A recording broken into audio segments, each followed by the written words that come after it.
నమస్తే అండి. నా పేరు doctor Raghu. Dheeran Medicare hospital Emmiganur.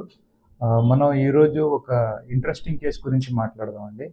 ఒక 24 ఇయర్స్ ఉన్న అబ్బాయి, తరుణ్ అనే అబ్బాయి, కనకవీడుపేట ఆ అబ్బాయి ఊరు.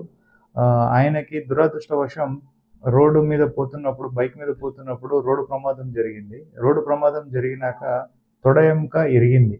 ఎడమ వైపు తొడ ఎముక ఇరిగింది. అట్ ద సేమ్ టైం ఆయనకి మోకాలు చిప్ప ఇరిగింది. అట్ ద సేమ్ టైం వచ్చి ఎడమ వైపు భుజం కాడ ఎముక క్లావికల్ అంటాం, అది కూడా ఇరిగింది. దాంతోపాటు కాలు మీద చిన్న గాయం వచ్చింది. ఈ గాయం రావడం వల్ల మనం ఈయనకి ఆపరేషన్ చేద్దాం అనుకున్నాం. కానీ ఛాలెంజ్ ఏంటంటే ఆయనకి తొడ ఎముక దగ్గర ఉన్న ఎముక ఇరగడంతో పాటు కాలు మీద గాయం ఉంది. గాయం వచ్చి ఎముక దాని నుంచి బయటకు వచ్చి రక్తం కారడం స్టార్ట్ అయిపోయింది. చాలా serious situation. Patient around 9 o'clock పొద్దున వచ్చినాడు.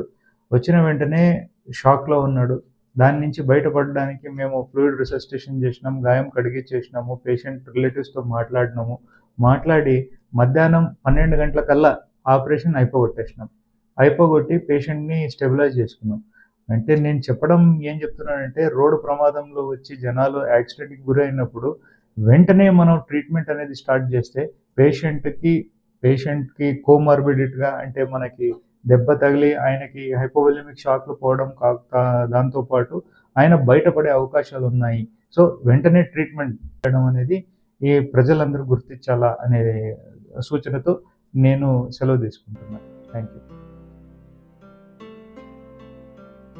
సార్. నా పేరు వచ్చేసి తరుణ్ సార్. కర్నూలు జిల్లా నందవరం మండలం కనకవీడుపేట గ్రామం.